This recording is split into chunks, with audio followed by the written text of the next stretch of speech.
with some people calling for a bubble in the stock market and Bitcoin's price tanking downwards. Have things changed? Are we due to go into a bear market? Let's discuss this and look at the data. Okay, so as always, I'm not an investment professional. I'm also not a macro analyst or anything like that. I'm just somebody who finds Bitcoin fascinating and enjoys looking at data. So with that out the way, in this video, I wanted to talk about this new model I've been developing, and I'm sort of dubbing it the Bitcoin bull bear matrix. So I've been thinking about how can we assess whether the current environment favors Bitcoin price appreciation or not. And I realize there's a number of different factors we can look at. Bitcoin price is quite correlated with a number of different factors, and it's done well historically under certain regimes. So I thought maybe we can look at this and compute some kind of matrix and some kind of composite score for what the current regime is like and whether that favors Bitcoin price appreciation. So I've been messing around with this a little bit. This is sort of a V1 of this model, but I hope it's going to be interesting. So I'd like to talk about that in this video. Okay, so first of all, what is this regime score here on the left? This is the composite score of the various metrics in the table below. And this score ranges from -1, which is ultra bearish, to +1, ultra bullish, and kind of summarizes the overall market conditions for Bitcoin. It combines three macro indicators, three on-chain indicators, as a signal as to whether, the current environment, both external and internal to Bitcoin, favors Bitcoin price appreciation. So the current score is -0.131. So what does that indicate?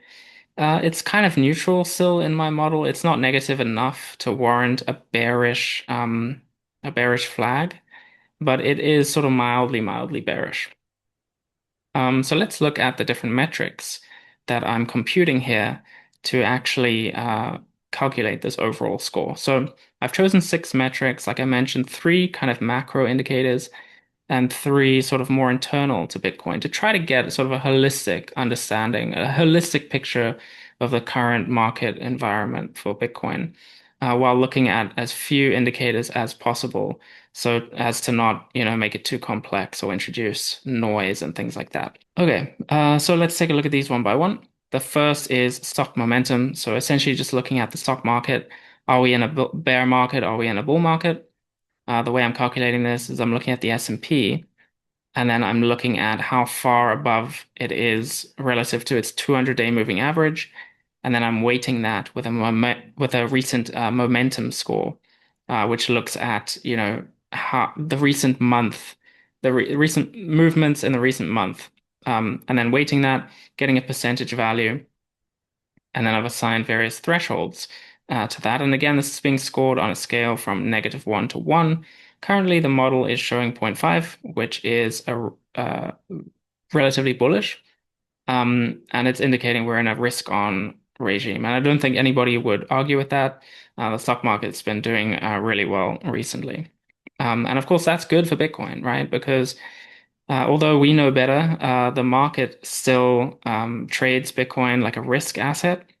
And so when stocks do well, Bitcoin tends to do well also. So that's an important indicator to look at.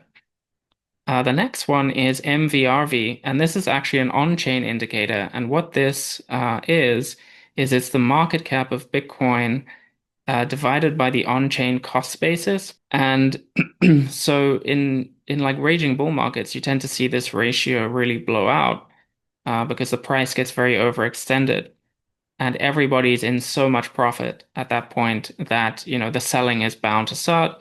We get lots of selling and it kind of brings that ratio down again. And in bear markets, we tend to get quite undervalued. We tend to get an MVRV of even less than one, which means like, most people are actually underwater at that point. And then of course, the market realizes things are undervalued and it corrects and it comes back up. So what I've done here is I've looked at the MVRV ratio. I've looked at a Z-score over a rolling 5-year window, because the MVRV does kind of change depending on the epoch that we're in. As the Bitcoin network evolves, the market's still trying to figure out like where this thing should be and what the kind of the price should be at. So MVRV does kind of evolve over time. So I didn't want to look at the full historical data set. I'm just looking at the Z-score over the last 5 years. So what this is showing is a number of standard deviations away from the mean over the last 5 years. And right now it's moderately negative, but not really a big deal. So the model is still showing we're kind of at fair value when it comes to that indicator. And therefore we've got a score of 0 here. The next metric is the power law oscillator. And I actually went through this in a previous video. So if you haven't seen that, check it out. But essentially what this does is it looks at the power law, which is another model for Bitcoin's price trend over the long term. And it computes a percentile based on how far we've deviated from that long-term trend. And in this case, this is also showing fair value or about the 51st percentile, kind of smack bang in the middle, more or less on the trend. So nothing really to worry about there. And again, we've got a score of 0. So the next metric is real yields. And this is very simple. It's just the US 10-year Treasury bond yield minus CPI inflation. So we can get a measure of real yields, and it's sitting at about, just over 1% or so. And, Bitcoin has historically done really well in times where interest rates are very low. And I mean, when real yields are low, people are kind of searching for upside somewhere, and that tends to be good for Bitcoin. So currently we're above 1%. That's kind of the neutral zone. Okay, so the next metric is net liquidity, and this is US net liquidity.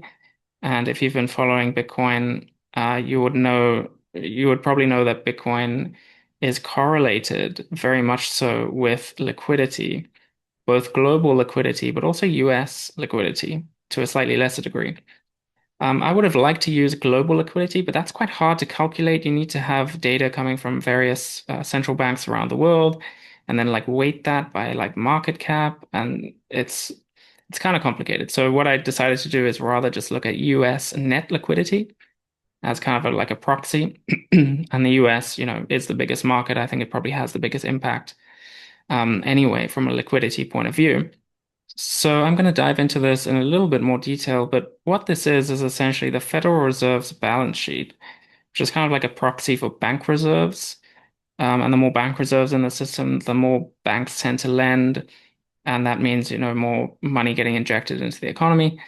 Um, so the Fed's balance sheet then minus the Treasury General account, which I understand is the checking account for the US government, essentially.